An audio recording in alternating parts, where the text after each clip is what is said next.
கர்த்தருடைய பரிசுத்த நாமத்திற்கு மகிமை உண்டாவதாக. கர்த்தரும் இரட்சகருமாய் இருக்கிற இயேசு கிறிஸ்துவின் இனிய நாமத்தில் இந்த காலை வேளையிலேயும் வாழ்த்துதலை தெரிவித்துக் கொள்கிறேன். கர்த்தர் நல்லவர். இந்த காலை வேளையிலும் சிந்தனைக்காக ஒரு வசனத்தை வாசிக்க விரும்புகிறேன். செப்பனியா தீர்க்க தரிசன புஸ்தகம் 3வது அதிகாரம் அதனுடைய 16வது வசனம். அந்நாளிலே எருசலேமை பார்த்து பயப்படாதே என்றும் சீயோனை பார்த்து உன் கைகளை தளர விடாதே என்றும் சொல்லப்படும். இந்த வார்த்தையானது இஸ்ரவேல் ஜனங்களை குறித்து செப்பனியா தீர்க்கதரிசி மூலமாக கர்த்தர் வெளிப்படுத்தினதான வார்த்தை. அதனுடைய 1வது அதிகாரத்தில் நம்ம பார்த்தோம்னா, ஜனங்கள் கர்த்தரை விட்டு தூரம் போய் அந்நிய தேவர்களை அவர்கள் நமஸ்கரித்து கர்த்தரை விட்டு வழி விலகி போன போது அங்கு ஒரு பெரிய சங்காரம் உண்டானது. அதில் மீந்திருந்த ஒரு சின்ன கூட்டம் ஜனங்களை பார்த்து கர்த்தர் தீர்க்கதரிசியை கொண்டு சொல்கிறார், நீ பயப்படாத, உன் கைகளை தளர விடாதே. ஆமென், அல்லேலூயா. நீ பயப்படவும் வேண்டாம், உன் கைகளை தளர விடவும் வேண்டாம் என்று இந்த காலை வேளையிலே கர்த்தர் நம்மோடு கூட பேசுகிறார். ஏதோ ஒரு காரியத்தில் பயந்து கொண்டு இருக்கிறீங்கன்னா, இல்லை தளர்ந்து போய் சோர்ந்து போய் இனி எதுவுமே செய்ய முடியாது அவ்வளவுதான் என்று நினைத்து கொண்டு இருக்கிறீங்கன்னா, கர்த்தர் உங்களுக்கு தருகிறதான வாக்குத்தத்தமான வார்த்தை, இனி பயப்படாதே, உன் கைகளை தளர விடாதே. ஆமென், அல்லேலூயா. கைகளை தளர விட வேண்டாம். நம்ம எதை செய்யணுமோ அதை நாம் தேவ பலத்தோடு செய்ய வேண்டும். என்னை பலப்படுத்துகிற கிறிஸ்துவினாலே எல்லாவற்றையும் செய்ய எனக்கு பலன் உண்டு என்று அப்போஸ்தலனாகிய பவுல் சொன்னது போல, நாமும் இந்த காலை வேளையில் கைகளை தளர விடாதபடிக்கு கர்த்தர் நம்மோடு கூட இருந்து பயப்படாதே என்று சொல்லுகிறாரே. ஆகவே நாம் தேவ சமூகத்திலே தைரியமாக செயல்படுவோம். ஆமென். அதற்கு மேலாக உள்ள வசனத்தை நீங்கள் பார்த்தீங்கன்னா, அதே செப்பனியா 3:15 அந்நாளிலே, எந்த நாள் அந்த நாள், கர்த்தர் உன் ஆக்கினைகளை அகற்றுகிற நாள். ஆமென். சத்துருக்களை உங்களை விட்டு விலக்குகிற நாள். இஸ்ரவேலின் ராஜாவாகிய கர்த்தர் உங்கள் நடுவில் இருக்கிறதான அந்த நாள். ஆமென். அதாவது ஒரு தேவ பிள்ளையை பார்த்து கர்த்தர் பயப்படாத, நீ தளர்ந்து போகாத, நீ சோர்ந்து போகாத என்று சொல்லணும்னா, அவர் நம்மோடு கூட இருக்கிறார் என்று அர்த்தம். ஆமென், அல்லேலூயா. ஆக்கினை என்று சொல்லும்போது இடத்திற்கு தகுந்தாற் போல நம்ம அந்த வார்த்தைகளுக்கு அர்த்தத்தை எடுத்துக்கொள்ளலாம். நமக்கு ரொம்ப வேண்டப்பட்ட இரத்த பந்தங்கள் சில நேரங்களில் நமக்கு எதிராக செயல்படும் போது கர்த்தர் அந்த சத்துருக்களாக நிற்கிறவர்கள், வெளிப்பார்வைக்கு தெரியாது, உள்ளுக்குள்ளே பல விதங்களிலே நமக்கு விரோதமாக செயல்படுகிற அநேக சத்துருக்கள் இன்றைக்கு மறைந்திருக்கிறாங்க. அதை ஒரு தேவ பிள்ளை நன்றாக அறிந்து கொள்ள வேண்டும். அப்பேற்பட்ட சூழ்நிலையில் தான் கர்த்தர் சொல்லுகிறார், நீ பயப்படாத, உன் கைகளை தளர விடாத, இனி உன் கூட இருக்கிறது நான். ஆமென், அல்லேலூயா. கர்த்தர் நம் பட்சத்தில் இருக்கும்போது நமக்கு விரோதமாக யாரும் எழும்ப முடியாது. அவர் பார்த்து கொள்ளுவார். ஆமென். அதுதான் யுத்தம் கர்த்தருடையது. ஆமென். நம்ம சும்மா தான் இருப்போம். கர்த்தர் நமக்காக யுத்தம் செய்ய வேண்டும் என்றால் நம்ம கர்த்தரோடு இசைந்து தெய்வ வசனத்துக்கு கீழ்ப்பட்டு கர்த்தருடைய பாதத்தில் எப்பேற்பட்ட கடினமான சூழ்நிலையிலும் அவருடைய அன்பை விட்டு வழி விலகாதபடிக்கு, அவருடைய வார்த்தையை விட்டு விலகாதபடிக்கு அவரை சார்ந்து வாழும்போது கர்த்தர் நமக்காக யுத்தம் செய்கிற தேவனாயிருப்பார். இனி தீங்கை காணாதிருப்பார். இவ்வளவு நாளும் ஒருவேளை தீங்கை பார்த்துருப்பீங்க. தீங்கான பல காரியங்கள், வேதனையான சம்பவங்கள், போராட்டமான சூழ்நிலைகள், ஒன்றுமில்லாத அனுபவங்கள், பல பிரச்சனைகள் வாழ்க்கையில் இருந்திருக்கும். ஆனால் கர்த்தர் ராஜாவாக நம்மோடு கூட இருக்கும்போது இனி நாம் தீங்கை காண மாட்டோம் என்று கர்த்தர் வாக்கு பண்ணுகிறார். ஆமென், அல்லேலூயா. ஏசாயா தீர்க்க தரிசன புஸ்தகத்தில் 35:3-4 நீங்கள் பார்த்தீங்கன்னா, தளர்ந்த கைகளை திடப்படுத்தி தள்ளாடுகிற முழங்கால்களை என்ன செய்யுங்க, பலப்படுத்துங்க. ஒருவேளை சஞ்சலங்கள், தவிப்பு, போராட்டம், ஆக்கினைகள் இதெல்லாம் பார்த்து நொந்து போய் இருக்கிற தெய்வ பிள்ளைகளை, அல்லேலூயா, இந்த காலை வேளையில் தளர்ந்த கைகளை எல்லாம் பார்த்து சோர்ந்து போய் தளர்ந்து போய் இருக்கிறீங்கன்னா, அந்த தளர்ந்த கைகளை என்ன செய்ய வேண்டுமா, திடப்படுத்தி தள்ளாடுகிற முழங்கால்களை பலப்படுத்துங்க. ஒரு வாழ்க்கையில் ஒரு தாங்க முடியாத பிரச்சனை, வேதனை வரும்போது ஆட்டோமேட்டிக்காக கை கால்கள் தள்ளாடுகிறது வழக்கம்தான். ஆமென். இதே சூழ்நிலையில் ஏதோ ஒரு பிரச்சனையில் ரொம்ப சோர்ந்து போய் தள்ளாடி போய், ஆமென், சிலவங்களை பார்த்தா சிலவங்க ரொம்ப அப்படி கையெல்லாம் அப்படி நடுங்கும், அந்த நிலைக்கு உள்ளானவங்க கூட உண்டு. அல்லேலூயா. எப்பேற்பட்ட அனுபவங்கள் வழியாக கடந்து போகிறீங்கன்னா, அல்லேலூயா, கர்த்தர் சொல்லுகிற வார்த்தை, தளர்ந்து போன கைகளை திடப்படுத்துங்க. தள்ளாடுகிற முழங்கால்களை பலப்படுத்துங்க. மனம் பதறுகிற நீங்கள் பயப்படாதிருங்க. ஆமென். கர்த்தர் தீர்க்கதரிசியை கொண்டு சொல்கிற மனம் பதறி போயிருக்கிறீங்களே, என்ன செய்வேன், என்ன பதில் சொல்லுவேன், இனி இதில் நான் என்ன சொல்லுவேன், இதுக்கு மேலே எப்படி நான் பயணிப்பேன், இதுக்கு மேலே எப்படி ஒரு அடி எடுத்து வைப்பேன், இதில் இனி அடுத்த நகர்வு என்ன, நான் எப்படி போக வேண்டும் என்று தெய்வ சமூகத்தில் காத்திருக்கிறீங்கன்னா கர்த்தர் சொல்கிற பயப்படாதிருங்க, திடன் கொள்ளுங்கள். ஆமென். அல்லேலூயா. இதோ உங்கள் தேவன் பதிலளிக்கவும் வருவார். ஆமென். நீதியையும் அவர் சரி கட்டுவார். உங்களுக்கு விரோதமாக அநீதி யார் யார் இழைக்கிறாங்களோ கர்த்தர் அதையெல்லாம் பார்த்து அதை உங்களுக்கு நீதியாக மாற பண்ணி உங்களுக்கு தேவன் பதிலளிப்பார். ஆமென். கர்த்தர் உங்களை ரட்சிப்பார். ஆமென். அல்லேலூயா.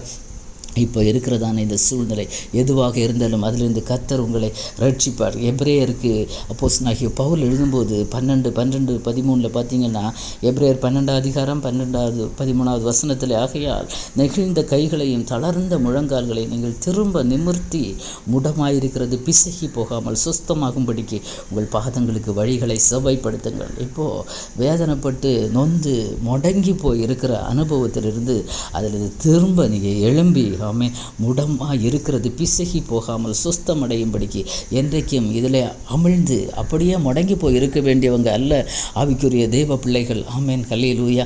ஆகவே இந்த சூழ்நிலையிலிருந்து எழும்பி ஆமென் அல்லேலூயா உங்கள் பாதங்களுக்கு வழிகளை செவ்வாய்ப்படுத்துங்க. அடுத்து என்ன செய்யலாம் என்று ஆவியானவர் உங்களோடு பேசுகிறாரோ, நீங்கள் இருக்கிற சூழ்நிலைகள் பிரச்சனைகள் மத்தியில் கர்த்தர் உங்களுக்கு ஒரு வாசலை திறந்து காண்பித்து தருவார். இந்த வழியை போ, இந்த இடத்துக்கு போ, இப்படி செய், இதை செய். அதை நீங்கள் கர்த்தருடைய துணையோடு கூட ஆமென் வழிகளை செவ்வாய்ப்படுத்துங்கள். கர்த்தர் உங்களோடு கூட இருந்து நடத்துவார். ஆமென். அல்லேலூயா. ஏன்னா நம்ம எதிர்பார்க்காத பல காரியங்கள் நம்முடைய வாழ்க்கையில் நடக்கும். நம்ம எதிர்பார்க்கவே மாட்டோம், யோசிக்கவே மாட்டோம், நினச்சி கூட பார்க்காத சில வேதனையான சம்பவங்கள் வாழ்க்கையில் நடக்கும். நம்ம ஜெபிக்கிறது எதுக்கு ஜெபிப்போம்?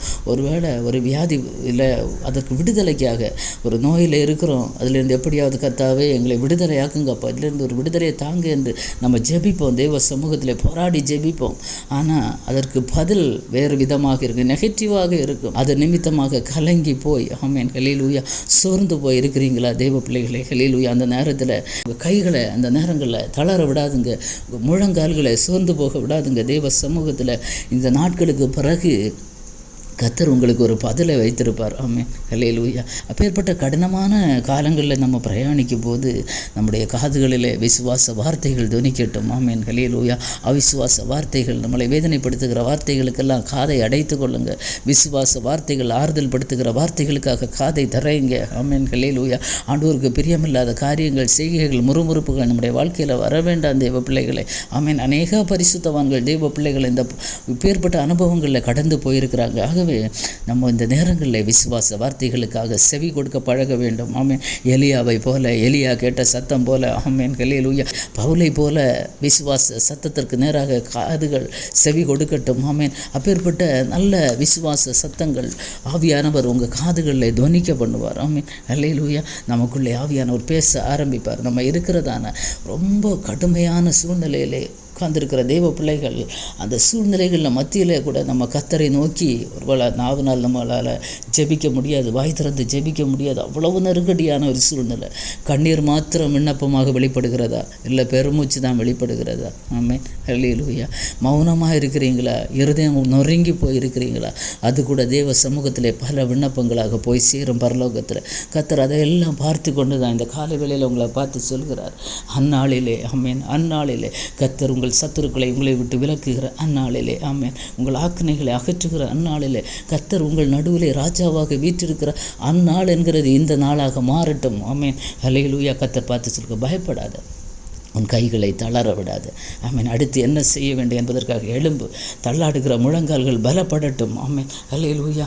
தளர்ந்த கைகள் திடப்படட்டும். ஆமென் அல்லேலூயா. அப்போஸ்தலனாகிய பவுல் சொன்னது போல முடமாய் இருக்கிறது பிசகி போகக்கூடாது. அப்படியே முடங்கி அப்படியே முடமாய் படுக்க வேண்டியவங்க அல்ல, அப்படியே முடமாக இருக்க வேண்டியவங்க அல்ல. ஆமென் அல்லேலூயா.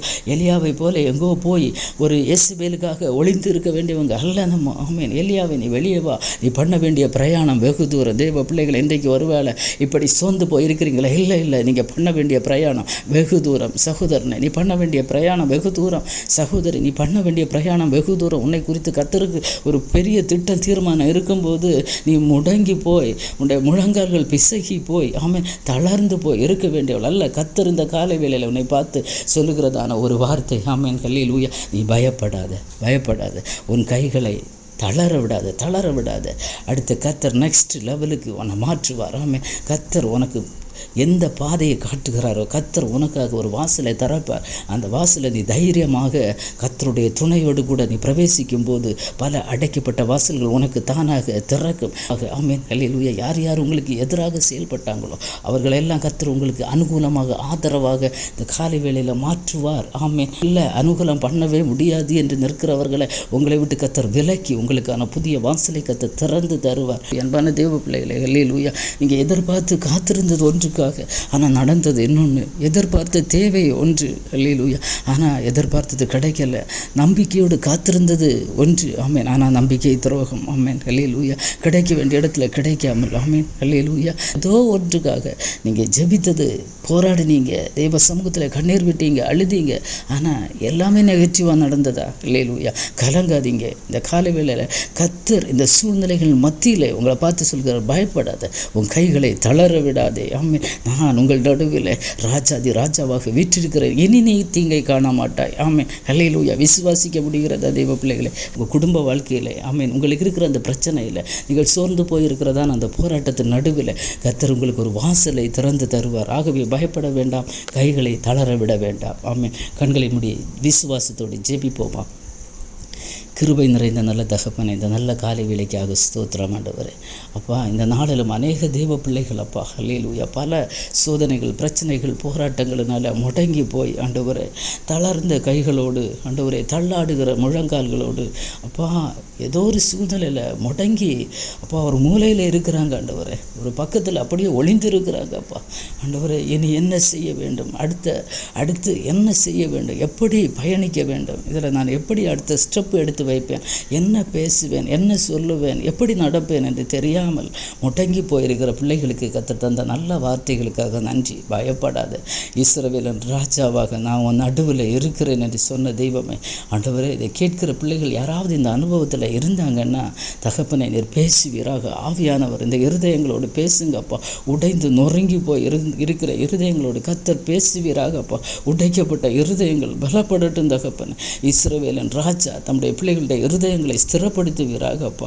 பயப்படாதே என்று சொன்ன தெய்வம் ஆண்டவரே, இன்றைக்கு இதை கேட்கிற தெய்வ பிள்ளைகளுடைய வாழ்க்கையிலே, குடும்பங்களிலே, அந்த சூழ்நிலையின் மத்தியிலே, அந்த பிரச்சனையின் நடுவில் கர்த்தர் இந்த வார்த்தையை சொல்லுகிற கிருபைக்காய் நன்றி. பயப்படாத, உன் கைகளை தளர விடாதே என்று சொன்ன வார்த்தையை வாக்குத்தத்தமாக எடுத்துக்கொள்ளட்டும் தகப்பனே. ஒவ்வொரு தெய்வ பிள்ளைகளுடைய வாழ்க்கையிலும் கர்த்தர் ஆக்கினைகளை அகற்றி சத்துருக்களை விலக்கி ஆண்டவரே, தீங்கை காணாதபடி அப்பா ஆசீர்வாதமான பாதையிலே நடத்துவீராக ஆண்டவரே. நீர் அப்படி செய்ய போகிற கிருபைக்காய் நன்றி. கேட்கிற உள்ளங்கள் பலப்படட்டும். உடைய வார்த்தை ஆண்டவரே செயல்பட ஆரம்பிப்பதாக. கிருபை கூட இருக்கட்டும். கர்த்தர் மாத்திரம் மகிமைப்படுவீராக.